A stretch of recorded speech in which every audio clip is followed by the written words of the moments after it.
Hallo, ihr guten Menschen da draußen.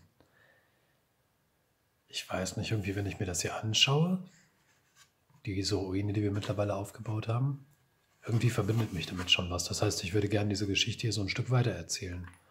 Und deswegen würde ich gerne euch die Möglichkeit bieten, dass ihr abstimmen könnt in den Abspannelementen, ob wir dieses hier komplett zerlegen und wirklich eine Ruine draus machen oder ob wir es nicht komplett aufbauen und mal schauen, wie das Haus in der Vergangenheit war.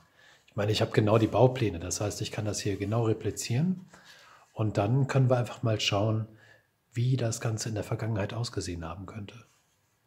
Vielleicht mit Schlafplätzen, mit Plätzen für Tiere, die hier durch rein und raus gegangen sind. Oder war das vielleicht die Hintertür? Ich meine, die hier hinten, die ist ja ein bisschen größer. Also ich bin mal gespannt, was ihr dazu sagt. Die Abspannelemente, hier geht es Richtung Zukunft. Also das Ganze, das wird zu einer Ruine. Oder hier Richtung Vergangenheit. Das heißt, wir schauen mal, wie es früher aussah.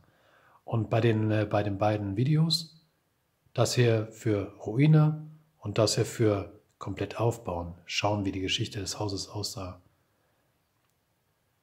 Die Bewertungen von den beiden Videos, die nur ganz kurz sind, die werden darüber entscheiden, was ich dann als nächstes mache. Vielen Dank, ihr kreativen Leute.